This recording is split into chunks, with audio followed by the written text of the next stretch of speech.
deficit. 41 billion with this beautiful place. Flew over it, isn't it nice?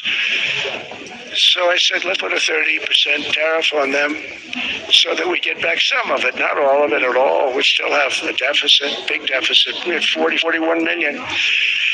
That's a big deficit. And I said, let's put a tariff on. Different tariffs, different places. You're all party to them. In some cases, victims to them. But in the end, it's a fair thing. And most of you realize that. We put a 30% tariff on Switzerland, and all hell broke loose.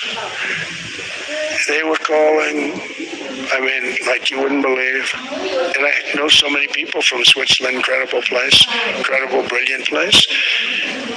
But I didn't realize that they're only good because of us. And there's so many other examples. Us, probably other places, but a majority of the money they make is because of us, because we never charged them anything. So they come in, they sell their watches, no tariffs, no nothing. They walk away, they make $41 billion on just us. So I said, no, we can't do that, so I'm going to bring it up. I still would have a deficit pretty substantial, but I brought it up to 30%. And I guess Prime Minister, I don't think President, I think Prime Minister called a woman, and she was very repetitive. She said, no, you cannot do that 30%. You cannot do that. We are a small country. I said, yeah, but you have a big deficit. You may be small, but you have a bigger deficit than big countries. He said, no, please, you cannot do it. Kept saying the same thing over and over. We are a small country. I said, but you're a big country in terms of... And she just rubbed me the wrong way, I'll be honest with you. And I said, all right, thank you, ma'am, appreciate it. Do not do this. Thank you very much, ma'am. And I made it 39%. And then all hell really broke out. And I was paid visits by everybody. Rolex came to see me. They all came to see me. But I realized, and I reduced it, because I don't want to hurt people. I don't want to hurt them. And we brought it down to a, lower level. Doesn't mean it's not going up, but we brought it down to a lower level. But they pay now a tariff. But I realized that we have many places like that where they're making a fortune because of the United States. Without the United States, they wouldn't be making anything. Think of it. Switzerland made $41 billion on us. And as she said, it's a small place. And I realized with that, because she was so aggressive. And I realized in that conversation that the United States is keeping the whole world afloat. Many places, I can give you 6, 7 places just in the people in this little area. I know every one of them. They're looking down. They want to see me. They don't want to stare me in the eyes. But they're taking advantage of, everybody took advantage of the United States. But I've been very fair, and I gave them a tariff, and it was fine. But I realized that without us, it's not Switzerland anymore. Without us, it's not any of the countries that are represented here. And we want to work with the countries. We want to work with them. We're not looking to destroy them. I could have said 39, 40%. I could have said I want a 70% tariff, then we make money with Switzerland. But it would have been probably the lowest interest rate of everybody. I hope Scott's listening to this, because we should be paying the lowest interest rate of everybody. Without us, most of the countries don't even work.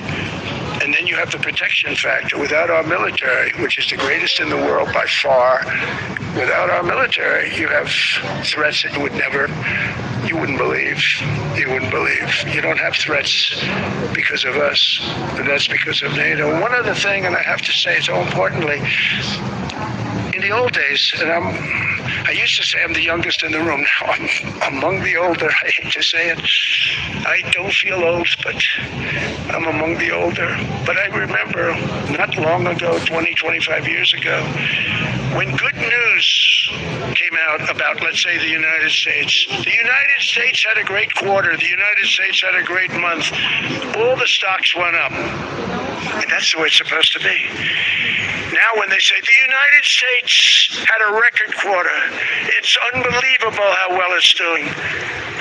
All the stocks crash because they say, oh no, inflation, they're going to raise interest rates. And they do. Some of these stupid people like Powell, they raise interest rates.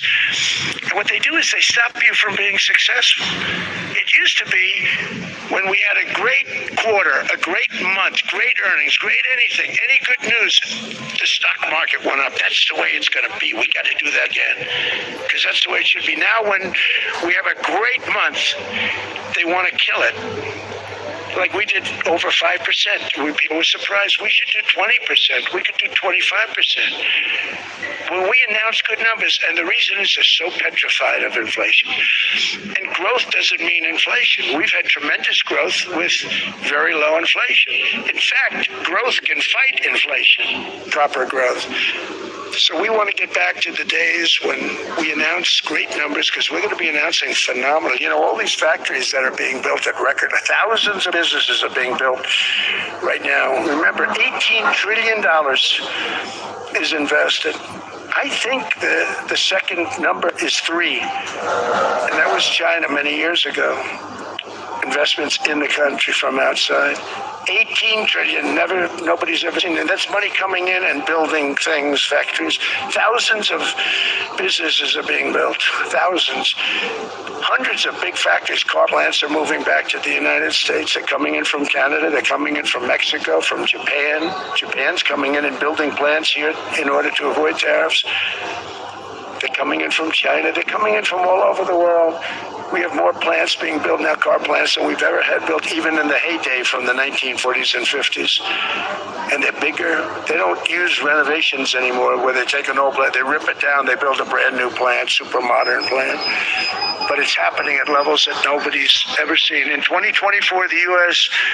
built less than 2 million new homes, but Biden admitted more than 8 million new migrants. And those days are over. In 2025, for the first time in 50 years, the United States had reverse migration. Boy, that was nice. And these were criminals that were being taken out of our country because they allowed people to come into our country from jails, from gangs, drug dealers, murderers. 11,888 murders. We've gotten most of them out.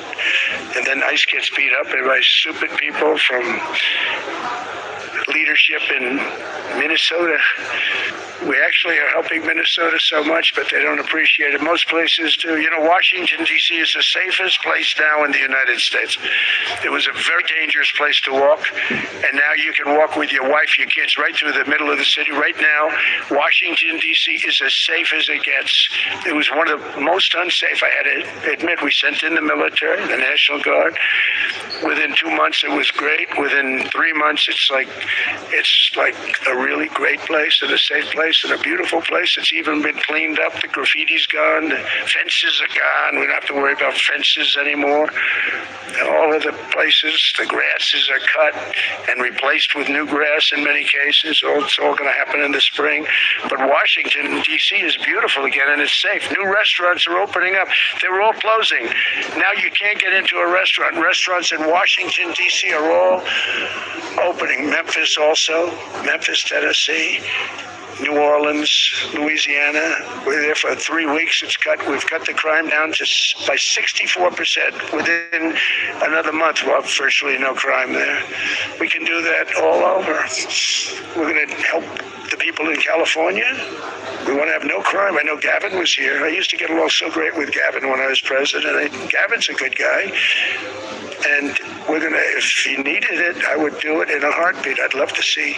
We did help them a lot in Los Angeles, a lot with the early in my term when they had some problems.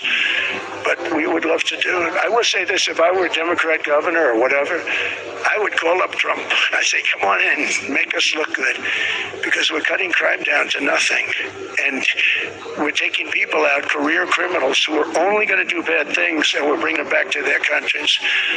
But where we've done it has been amazing, and we have a capacity to do it at much greater levels. We're cutting illegal aliens off welfare and other government benefits, and I have directed that starting immediately, there will be no more payments to sanctuary cities, because they are really just sanctuaries for criminals. They're really protecting criminals, and those are the ones we have to get out of the country: murderers, drug dealers, the mentally insane. They emptied their mental institutions into the United States. And despite that, we have the lowest crime numbers that we've ever had in the history of the country. Just came out. But equally importantly, we're cracking down on more than $19 billion in fraud that was stolen by Somalian bandits. Can you believe that Somalia, they turned out to be higher IQ than we thought. I always say these are low IQ people. How did they go into Minnesota and steal all that money? And we have, they're pirates. They're good pirates, right? But we shoot them out of the water just like we shoot the drug boats out. They're not pirating too many boats lately, do you notice? When they go out into those boats, they want to take over $1.5 billion tanker loaded up with oil. And they say, we're going to blow up your boat. They have powerful weapons. You hit the side of the boat, you blow the whole thing up. The insurance companies are petrified, so they say, just give them the boat. We'll give them money instead. And I don't do that. We blow them right the hell out of the water. We see them going out, we blow them out of the water. We don't have any pirates so much anymore. If we do, they won't be there long. We've cut down with the hitting of the boats that are loaded up with drugs, including submarines. Can you believe they actually buy small, they call mini subs, very fast. They're meant for drugs. We've knocked out 2 of them. The Democrats say they were fishing. You have ruined somebody's fishing weekend. I would say a submarine is not a fishing boat. You don't fish. But we've knocked down drugs by water, the oceans, the sea, by 97.2%. Think of that. And I actually say, who the hell are the 3%? Because I would not want to be piloting one of those boats.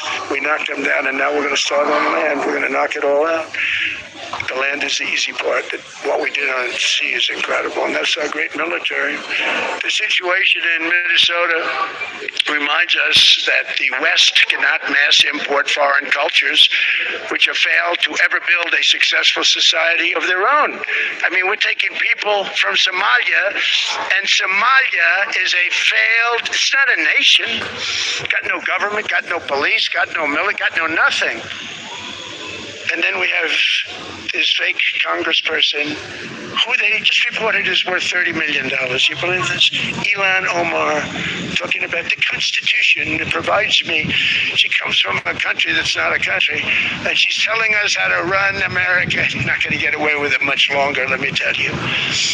The explosion of prosperity and conclusion and progress that built the West did not come from our tax codes. It ultimately came from our very special culture. This is the precious inheritance that America and Europe have in common. We share it. We share it, but we have to keep it strong.